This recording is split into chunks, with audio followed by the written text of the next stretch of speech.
Hello students, how are you? I hope that you are fine and safe. In my previous video, I have taught you about the transplantation, application of manure and fertilizers. So today, I am going to teach you the next topic, that is manures, which is on page number 10 in the book of class Earth. So let's start. Manures are organic fertilizers obtained from the decomposition of animal waste and plant residue by the action of microorganism. यानी कि जो भी manures जिसको हम खाद कहते हैं are the organic fertiliser, ये एक ऑर्गेनिक फर्टिलाइजर होते हैं जिनके द्वारा जो है जो कि एनिमल के जो भी वेस्टेज होते हैं, चाहे वो मलमूत्र या फिर गोबर, ये सब जो है उनका जब डिकम्पोजिशन होता है, यानी कि बैक्टीरिया जब उसको जो है डिकम्पोज करते हैं, खाते हैं या सड़ाते हैं, तो उसके द्वारा जो है हमें मैन्योर प्राप्त होता है। और भी मेथड है, जैसे प्लांट रेजिड्यू, जो प्लांट है जब कोई पौधा जो है गिर जाता है ज़मीन पे, तो वहाँ पे भी बहुत सारे जो माइक्रो ऑर्गेनिज्म जो है उस प्लांट को जो है डिकम्पोज करना शुरू करते हैं, यानी सड़ाना शुरू करते हैं। और जब वो प्लांट जो है सड़ता है और जो है मिट्टी में मिक्स हो जाता है, तो वहाँ पे मैन्योर का निर्माण होता है, यानी कि खाद का निर्माण होता है। यानी कि बहुत समय पहले से ही फार्मर्स आर अप्लाइंग काऊ डंग, जो किसान हैं वो अपने खेतों में जो है काऊ डंग यानी कि गाय की गोबर का ही इस्तेमाल करते हुए आ रहे हैं। किस लिए? टू रिप्लेनिश सॉइल फर्टिलिटी, यानी कि सॉइल की जो मिट्टी की जो उपजाऊ क्षमता है उसको बढ़ाने के लिए जो है बहुत समय पहले से ही जो किसान है वो जो है गाय की गोबर का इस्तेमाल, गाय की ही नहीं बल्कि और भी जितने भी तरह के जानवर होते हैं उन सब की गोबर का इस्तेमाल जो है अपने खेतों में जो है करते हुए आ रहे हैं। टाइप्स ऑफ मैन्योर्स, अब जो खाद है वो कितनी तरह के होते हैं? सम कॉमनली यूज्ड मैन्योर्स आर, कुछ जो है कॉमनली जो ज़्यादातर मैन्योर का इस्तेमाल किया जाता है किसानों के द्वारा, वो यहाँ पे बताया गया है। पहला जो है फार्म यार्ड मैन्योर्स, जिसको FYM कहते हैं, which is prepared from cattle dung and urine, straw, leaves etcetera, यानी कि जो फार्म में पाए जाने वाले जो जानवर होते हैं जिसको जो पालतू होते हैं उसके जो गोबर होते हैं, एंड यूरिन जो पेशाब होता है, स्ट्रॉ जो वहाँ पे मौजूद जो घास होती हैं, लिव्स पत्तियाँ होती हैं। Farmer prepares manures by dumping plants and animal waste in some corner of their field, जो किसान होते हैं इन सब चीज़ों को इकट्ठा करके जो है अपने खेत के कॉर्नर में जो है उसको कलेक्ट कर देते हैं। They are allowed to be decompose by soil bacteria and fungi, और उसको जो है डिकम्पोज होने के लिए जो है छोड़ देते हैं। और ये जो मिट्टी में मौजूद बैक्टीरिया और जो फंगी होते हैं वो जो है धीरे धीरे जो है उस डंग्स को जो है क्या करते हैं, डिकम्पोज करना शुरू करते हैं, यानी सड़ाना शुरू करते हैं। और फिर जो है वो कुछ समय के बाद या कुछ महीनों के बाद जो है वो फिर से जो है मैन्योर के रूप में कन्वर्ट हो जाता है। सेकेंड है ग्रीन मैन्योर। ग्रीन मैन्योर क्या होता है? जो हमारे खेतों में जो है हरे छोटे छोटे देखा होगा घास फूस या छोटे छोटे पौधे जो है उगाते हैं, तो इसको क्या किया जाता है, which is formed by the प्लाइंग green plant, इसको जो किसान होते हैं वो हल के द्वारा या ट्रैक्टर के द्वारा जो है जोत दिए जाते हैं, and bring them under the soil, और उनको जो है सॉइल के नीचे जो है दबा दिए जाते हैं।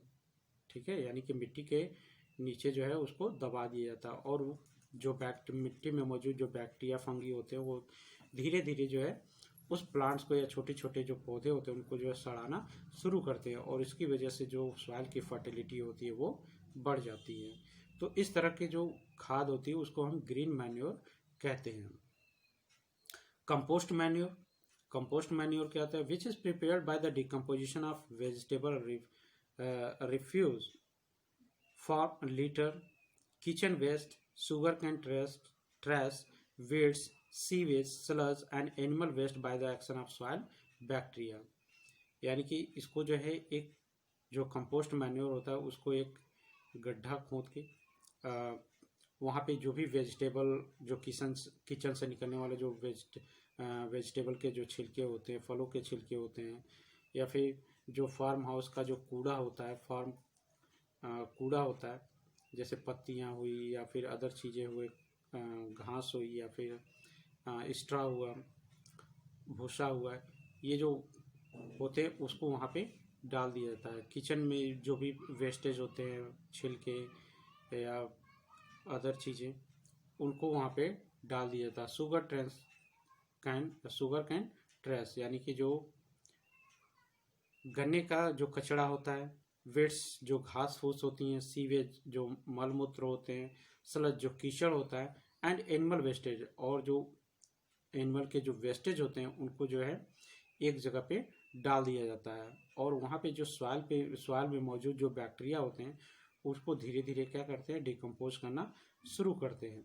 Vermicomposting is the composting the waste using red earthworm, यानी कि जो कृमि खाद बनाया जाता है वो जो है, जो रेड वार्म मौजूद हो, अर्थवार्म होते हैं, यानी कि रेड कलर के जो केचुए होते हैं, उसके इस्तेमाल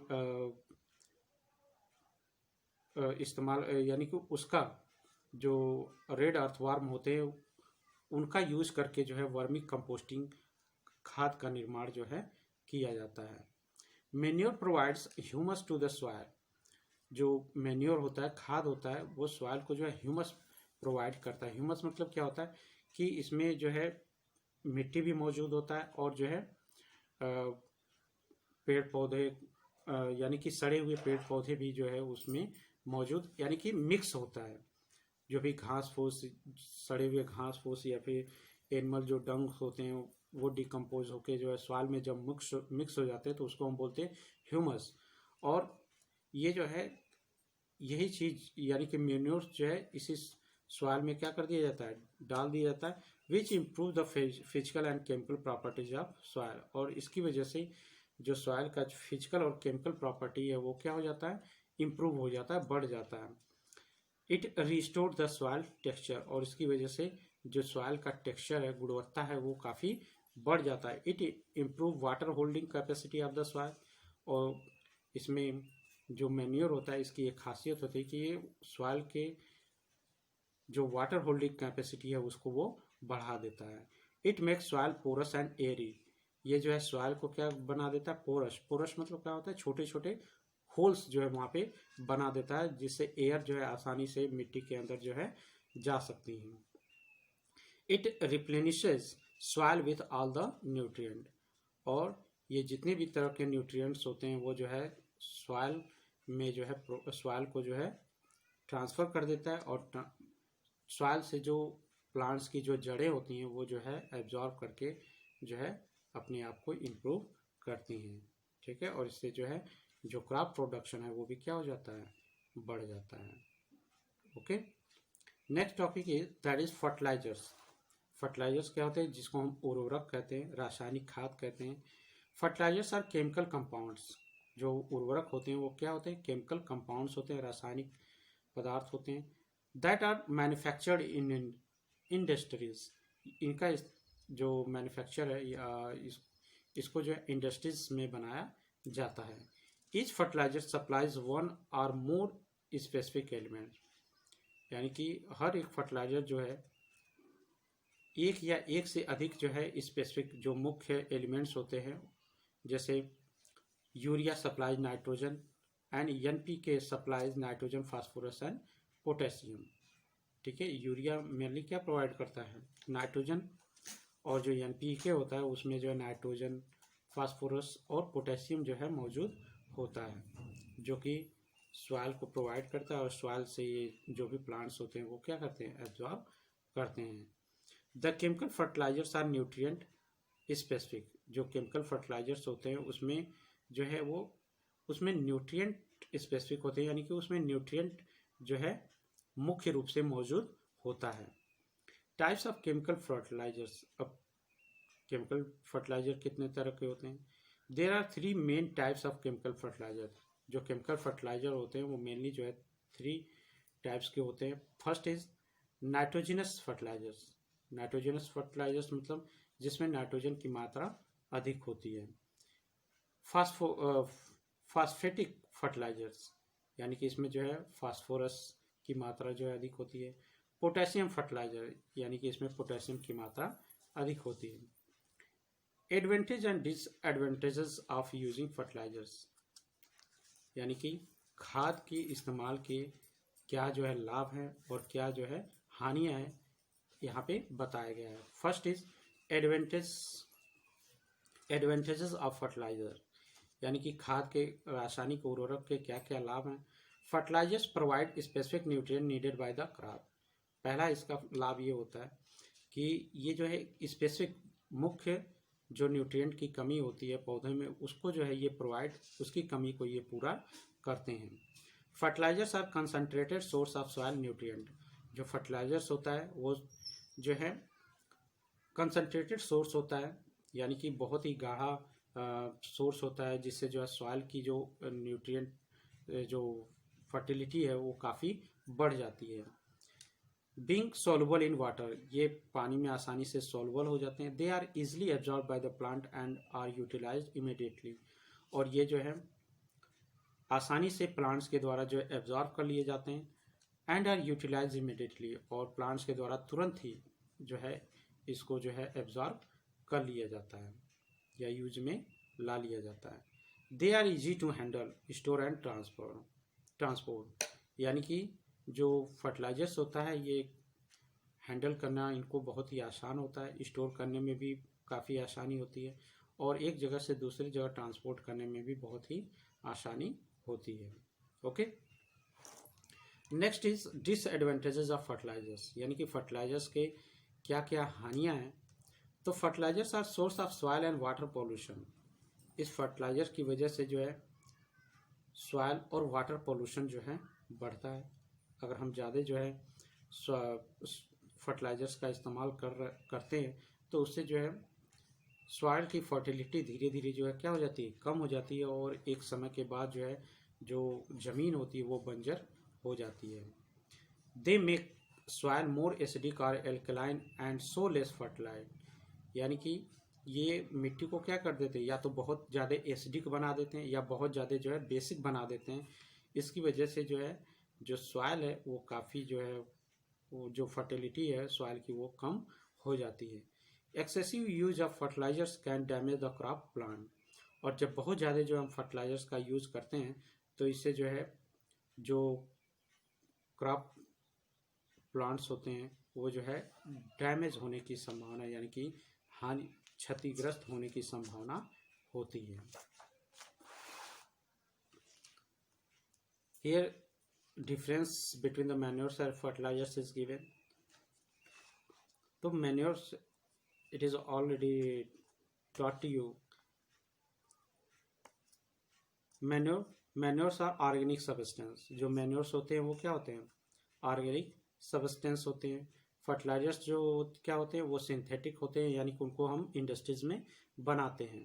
ठीक है, they are obtained from the decomposition of animal wastage and plant residue by the action of micro organism, यानी कि जो मेन्योर्स होता है वो एनिमल के वेस्ट के द्वारा या प्लांट्स रेजिड्यू के द्वारा जो है जब उसको ऑर्गेनिज्म माइक्रो ऑर्गेनिज्म जो है डिकम्पोज करते हैं तो उससे जो है मेन्योर का निर्माण होता है। जबकि जो फर्टिलाइजर्स होता है इनको जो है फैक्ट्रियों में केमिकल के द्वारा जो है बनाया जाता है। डिफरेंट जो केमिकल्स होते हैं उनको मिक्स करके बनाया जाता है। They provide all the nutrient but are not very rich in nutrient, यानी कि जो मेन्योर होते हैं वो उसमें बहुत हर तरह के न्यूट्रिएंट्स जो है मौजूद होते हैं, लेकिन वो न्यूट्रिएंट्स जो है बहुत अधिक मात्रा में उसमें मौजूद नहीं होते हैं। लेकिन जो फर्टिलाइजर्स होते हैं उसमें स्पेसिफिक न्यूट्रिएंट यानी कि पर्टिकुलर टाइप का, जैसे नाइट्रोजनस फर्टिलाइजर हुआ तो उसमें नाइट्रोजन की मात्रा जो है बहुत ज़्यादा जो है होती है। फास्फेट जो फर्टिलाइजर्स होते हैं उसमें जो है फास्फोरस की मात्रा बहुत ज़्यादा होगी। पोटेशियम जो फर्टिलाइजर हो तो उसमें पोटेशियम की मात्रा जो है सबसे अधिक होगी। यानी कि ये जो फर्टिलाइजर्स होते हैं वो स्पेसिफिक जो है केमिकल या न्यूट्रिएंट को जो है प्रोवाइड करते हैं। They provide humus to the soil, ये सॉइल को जो है ह्यूमस प्रोवाइड करते हैं यानी कि इसमें घास फूस भी मिक्स होता है, मिट्टी भी मिक्स होते हैं। They do not provide humus, और जो फर्टिलाइजर्स होता है वो जो है ह्यूमस को प्रोवाइड नहीं करते हैं, यानी कि उसमें घास फूस या मिट्टी जो है मिक्स नहीं होती है। They replenish soil fertility, restore soil texture and make soil porous, यानी कि ये जो खाद होते हैं, मैन्योर होता है, वो सॉइल की फर्टिलिटी को बढ़ाते हैं, जो सॉइल की गुणवत्ता है उसको जो है रिस्टोर करते हैं, बनाए रखते हैं। एंड मेक सॉइल पोरस, और सॉइल को जो है पोरस, यानी कि पोरस मतलब उसमें छोटे छोटे होल्स बना देते हैं ताकि एयर जो है आसानी से वहाँ पे पास कर सके। जबकि जो फर्टिलाइजर्स होते हैं दे रीस्टोर फर्टिलिटी ऑफ सॉइल, वे जो सॉइल की फर्टिलिटी को रीस्टोर करते हैं, यानी कि सॉइल की जो उपजाऊपन है उसको जो है बढ़ाते हैं। But soil texture and soil chemistry, लेकिन spoil soil texture and soil chemistry, लेकिन जो सॉइल का टेक्सचर है वो उसको क्या कर देते हैं, घटा देते हैं, ठीक है, यानी कि वो बेकार कर देते हैं, बर्बाद कर देते हैं।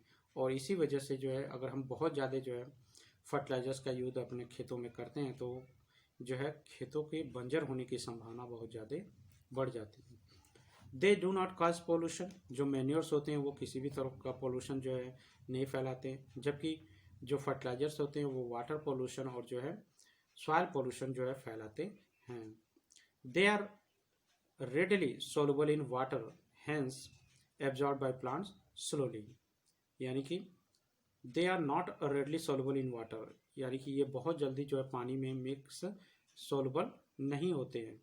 इसकी वजह से ये जो है प्लांट्स के द्वारा बहुत धीरे धीरे जो है एब्जॉर्ब किया जाता है, जबकि जो फर्टिलाइजर्स होते हैं वो पानी में बहुत तेज़ी से जो है घुल जाते हैं एंड प्लांट्स के द्वारा जो है बहुत ही तेज़ी से जो है उसको एब्जॉर्ब कर लिया जाता है।